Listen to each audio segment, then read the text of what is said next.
नमस्कार, मैं निकिता और आप देख रहे हैं सी न्यूज भारत। वक्त हो चुका है न्यूज बुलेटिन का, जिसमें हम जानेंगे कहां बीच सड़क पर युवक ने पुलिस आरक्षक को पीटा, कहां अपने ही घर में संदिग्ध परिस्थिति में नवविवाहिता की मौत से मचा कोहराम। ऐसी ही तमाम खबरों पर विस्तार से करते हैं चर्चा। जलेसर में विधायक संजीव दिवाकर द्वारा जलेसर स्थित छोटे बड़े मियां दरगाह को लेकर काफी लंबे अरसे से की जा रही पहल अब रंग लाती दिख रही है, जिसमें जिलाधिकारी अंकित अग्रवाल द्वारा दरगाह कमेटी पर एफआईआर दर्ज कराए जाने के भी निर्देश दिए गए हैं। वहीं विधायक संजीव दिवाकर का क्षेत्रीय लोगों द्वारा फूल मालाएं पहनाकर स्वागत किया गया और सोशल मीडिया पर काफी प्रशंसा की जा रही है। साथ ही बता दें कि छोटे बड़े मियां दरगाह पर अब सनातन संस्कृति का ध्वजा भी फहराया जा रहा है और हिंदू अनुयायियों द्वारा नेजा भी नवरात्रों के चलते चढ़ाया जा रहा है। अब एसडीएम को प्रशासक नियुक्त किया गया है। साथ ही जलेसर के मशहूर छोटे बड़े मियां की दरगाह पर 99 करोड़ रुपए का घोटाला भी प्रशासन की जांच में पकड़ में आया है। एसडीएम जलेसर अलंकार अग्निहोत्री की जांच में वित्तीय अनियमितताएं साबित होने के बाद प्रशासन द्वारा दरगाह कमेटी को भंग कर दिया गया है। दरगाह की देखरेख में अब प्रशासन द्वारा गठित 4 सदस्यीय कमेटी द्वारा की जाएगी। दरगाह की प्रतिवर्ष की आय करीब 5.5 करोड़ रुपए बताई जा रही है। कस्बा जलेसर में छोटे बड़े मियां की मशहूर दरगाह है, जहां पर हर शनिवार को मेला लगता है और बड़ी संख्या में हिंदू और मुसलमान श्रद्धालु पहुंचते हैं। इनसे दरगाह को चढ़ावे के तौर पर मोटी आय ली जाती है, जिसका प्रशासन द्वारा अनुमान लगाया जा रहा है। अब देखना ये होगा कि इस खबर के बाद प्रशासन इस पूरे मामले पर क्या कार्यवाही करेगा। क्या नाम है आपका?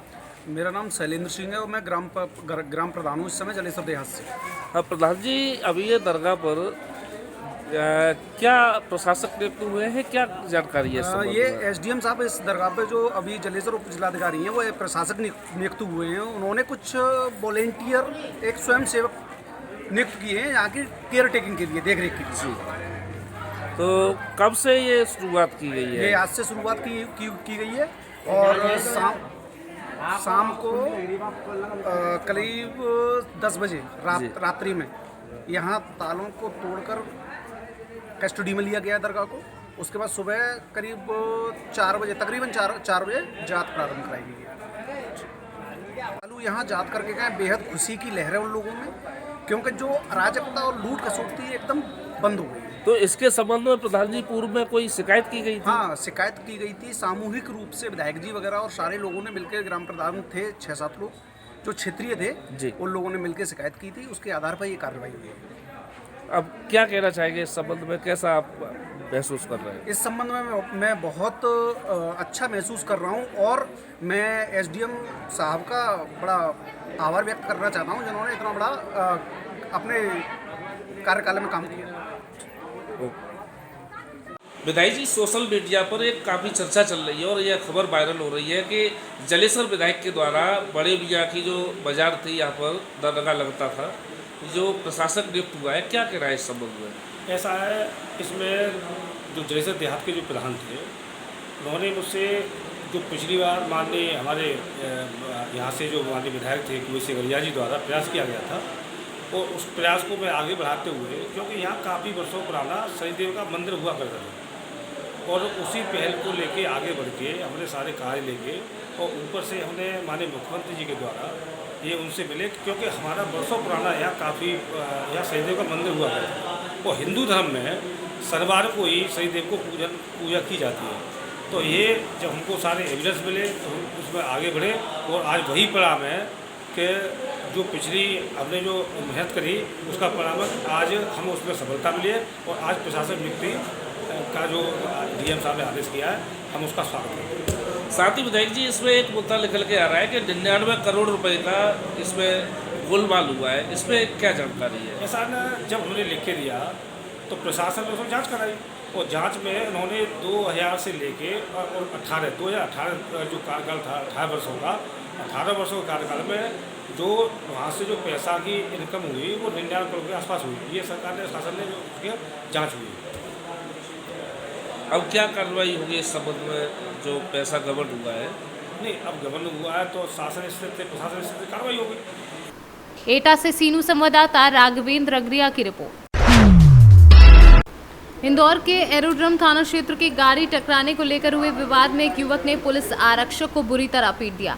आरक्षक जयप्रकाश जायसवाल गांधीनगर थाने में पदस्थ है।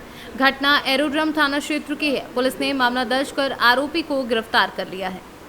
सर, एक पुलिसकर्मी से मारपीट का वीडियो वायरल हो रहा है, क्या है पूरा मामला?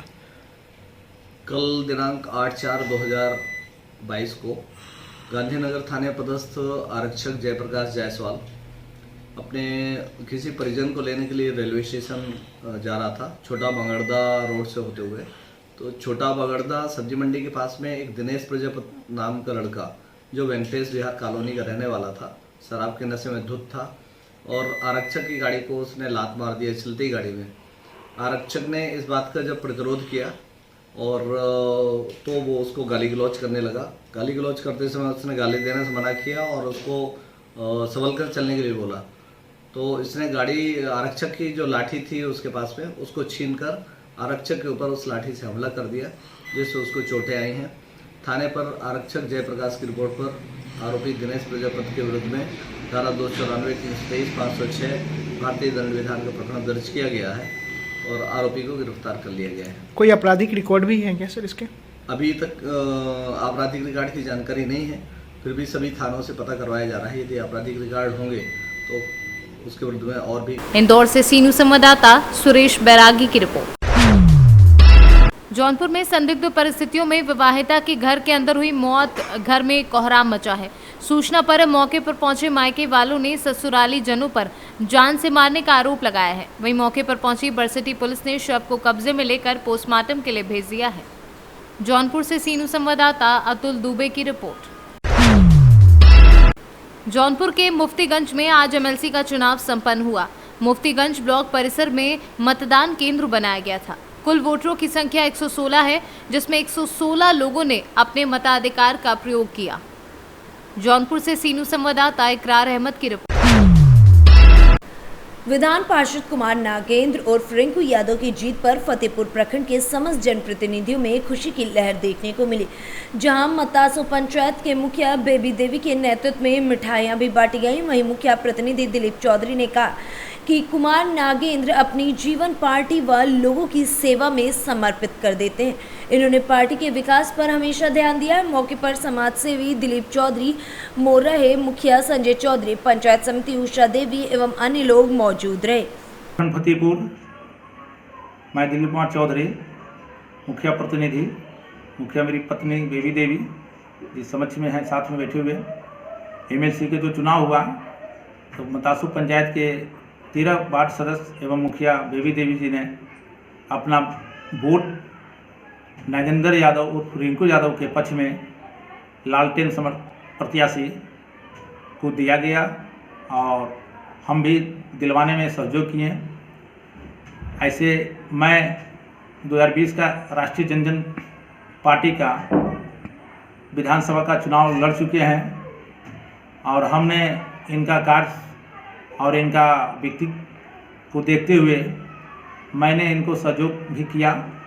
मुझे तो वोट देने के अधिकार नहीं था, फिर भी मैंने इन्हें प्रतिनिधियों के द्वारा वोट दिलवाने का काम किए और मैं आशा नहीं पूर्ण विश्वास करता हूँ निवर्तमान एमएलसी नागेंद्र जी से कि हमारे पंचायत प्रतिनिधियों की आवाज़ प्रखंड से लेकर जिला से लेकर विधानसभा तक उठाएंगे और हम लोग प्रतिनिधियों का एक मांग है कि जो फतेहपुर से सी न्यूज़ संवाददाता विकास कुमार की रिपोर्ट। पूरे प्रदेश में एमएलसी चुनाव की प्रक्रिया हुई, जहां सभी सीटों पर भाजपा व सपा के प्रत्याशी आमने सामने रहे। वहीं बसपा व कांग्रेस ने अपने प्रत्याशी चुनाव मैदान में न उतार कर एमएलसी चुनाव से दूरी बना ली। इस चुनाव में भाजपा समर्थित प्रत्याशियों की जीत लगभग तय मानी जा रही है। बताते चले कि तरफगंज निवासी गोंडा व बलरामपुर से भाजपा द्वारा अवधेश कुमार सिंह उर्फ मंजू सिंह को अपना एमएलसी प्रत्याशी बनाया गया है। आज होने वाले एमएलसी चुनाव में सभी विकास खंडों पर मतदान केंद्र बनाए गए हैं। सभी मतदान केंद्रों पर प्रशासन की पैनी नजर है। वहीं चुनाव में होने वाले किसी भी गड़बड़ी को देखते हुए और गड़बड़ी को रोकने के लिए पुलिस प्रशासन पूरी तरीके से चुस्त दुरुस्त नजर आ रहा है। इसी क्रम में विकासखंड मुख्यालय तरबगंज पर भी मतदान केंद्र बनाया गया है, जहां विकासखंड मुख्यालय के चप्पे चप्पे पर पुलिस तैनात दिखी। वहीं ब्लॉक प्रमुख तरबगंज मनोज प्रत्याशी मंजू सिंह को विकासखंड तरबगंज से 100% मत मिलने का दावा किया गया है। उनके द्वारा बताया गया है कि विकासखंड तरबगंज में कुल 144 मतदाता हैं, जिनसे संपर्क किया गया और सभी मतदाताओं द्वारा भाजपा के पक्ष में मतदान करने का आश्वासन दिया गया। इसी के साथ विकासखंड मुख्यालय तरबगंज पर पहुंचे जिलाधिकारी गोंडा डॉक्टर उज्जवल कुमार, पुलिस अधीक्षक संतोष कुमार मिश्रा ने मतदान प्रक्रिया का जायजा लिया तथा शांतिपूर्ण मतदान संपन्न करवाने के लिए आवश्यक दिशा निर्देश दिए। भैया, आपके ब्लॉक पर आज एमएलसी का चुनाव हो रहा है, क्या स्थिति है? हमारे यहाँ एक तरफा चुनाव है, 144 वोट है। हम लोगों ने समय रहते 144 लोगों से जनसंपर्क करके उनसे निवेदन किया है और 144 में 144 वोट भारतीय जनता पार्टी के पक्ष में पड़ने वाले हैं। प्रशासन की क्या व्यवस्था है? बहुत चुस्त दुरुस्त व्यवस्था है जी। और प्रशासन सहयोग भी कर रहा है।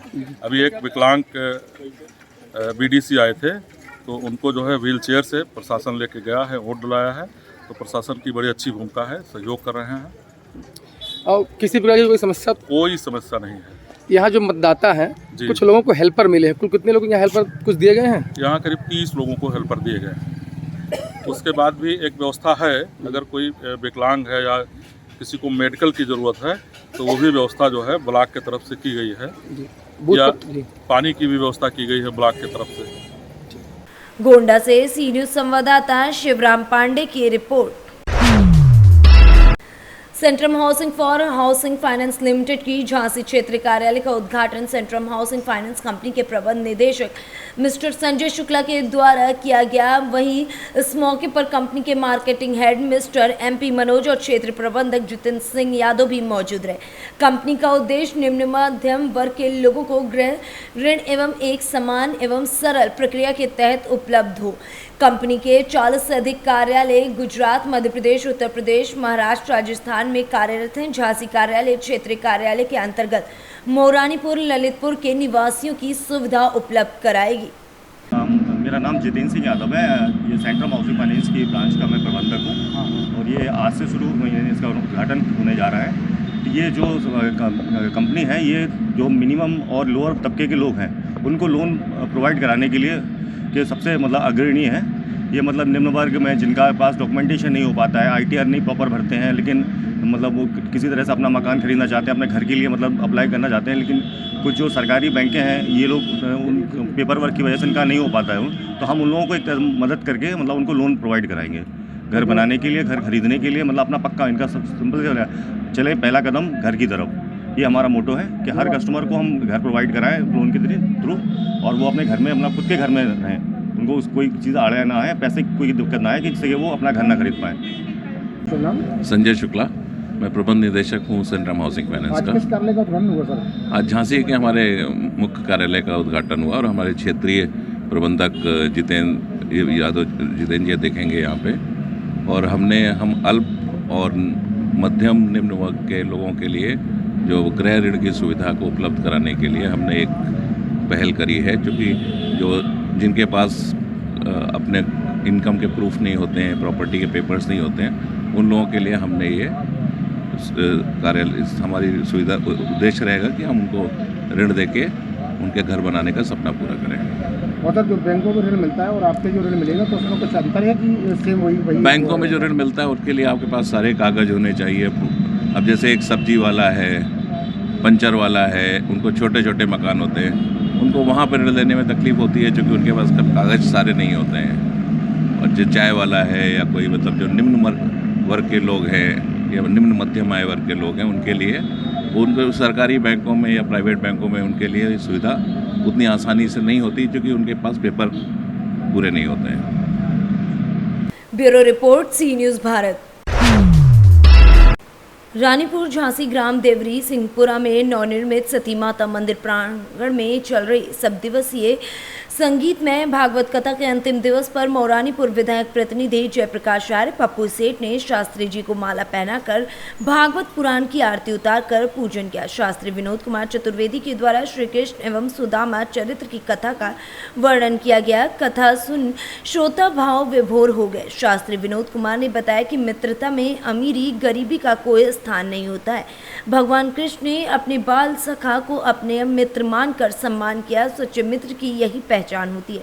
कथा देर रात तक चलती रही। अंत में मुख्य यजमान मंदाकिनी अखिलेश तिवारी द्वारा पुराण आरती की गई तथा सभी को प्रसाद वितरण किया गया। यहाँ शशि शेखर महाराज, राम कथा वक्ता जयप्रकाश आर्य, पप्पू सेठ, विधायक प्रतिनिधि ओम प्रकाश सहित तमाम भक्तगण उपस्थित रहे। बेच दोगे इस बारात में जो घोड़े हैं उनको चने खिलाने की औकात नहीं है तेरी जा। रुकवा बारात, कहाँ रुकवाएगा? क्या बोले? हाँ ये उन्हीं की बारात है, पता लगा ले। और बोले आगे 20 किलोमीटर और गांव में अभी गांव से शुरुआत है। और नरसी बेहोश पड़े, नरसी रास्ते में बेहोश पड़े। श्यामर दास अपने बाप को पानी के छींट, पापा उठो, देखो कितने बड़े बड़े हाथियों की बारात लगी है लाइन में, कैसे बड़े बड़े रथ आए हैं। अरे इसी रथ में बैठ जाते हैं ना। और लड़की के बाप ने देखा जहां तक नजर जा रही है वहां तक ऐसे सजे धजे बाराती बैठे हैं। और बलराम जी गदा लेकर के, गदा है उनका वाहन, हल मूसल लिए हैं बलराम जी, हल मूसल लेकर के बलराम। झांसी से सी न्यूज संवाददाता चंदूराइन की रिपोर्ट। झांसी के खजुराहो राष्ट्रीय राजमार्ग पर धसान नदी पर बने देवरी बांध में नहाने गए 3 बच्चों में 2 बच्चे गहरे पानी में डूब गए। सूचना पर पहुंचे प्रशासन ने भारी मशक्कत के बाद गोताखोरों से बच्चों का शव बाहर निकलवाया। वहीं जानकारी के अनुसार ग्राम देवरी से लगभग 10 वर्षीय 3 बच्चे देवरी बांध में नहाने के लिए गए थे, जिसमें 2 बच्चे गहरे पानी में डूब गए, जिसकी सूचना एक बच्चे ने अपने परिजनों को दी। उक्त सूचना प्रशासन को मिलने पर प्रशासन मौके पर पहुंचा एवं तलाश शुरू किया गया। पानी गहरा होने पर डैम का पानी रुकवाया गया, तब कहीं गोताखोरों ने पानी में प्रवेश किया। भारी मशक्कत के बाद गोताखोरों द्वारा दोनों बच्चों के शवों को बाहर निकाला गया। केरोखर निवासी बच्चा अपनी मौसी के यहाँ देवरी आया था। सुबह से 3 बच्चे धसान नदी पर बने डैम में नहाने गए, उसी दौरान हुआ हादसा। वहीं बच्चों की मृत्यु की जानकारी के बाद परिजनों में कोहराम मच गया। सर आज जो देवरी गांव में घटना हुई, सर क्या घटना हुई है? आज सुबह पुलिस को पता चला कि मौरानीपुर थाना क्षेत्र के अंदर देवरी बांध के पास 2 बच्चे नहाने गए और नहाते वक्त उसमें डूब गए। जैसे ही सूचना मिली तत्काल पुलिस प्रशासन मौके पर पहुँची और वहाँ पे गोताखोरों के माध्यम से दोनों बॉडी को रिकवर करके बॉडी को पोस्टमार्टम भेजा जा रहा है। आखिरी में कार्रवाई की जा रही है। सर लगभग क्या उम्र होगी बच्चों की? एक की उम्र लगभग 11 वर्ष और एक की उम्र लगभग 14 वर्ष। कहाँ के निवासी थे? एक देवरी गांव का और एक कैरोकर। ब्यूरो रिपोर्ट, सी न्यूज़ भारत। फिलहाल के लिए न्यूज़ बुलेटिन में बस इतना ही। देश और दुनिया की तमाम खबरों के लिए देखते रहिए सी न्यूज़ भारत।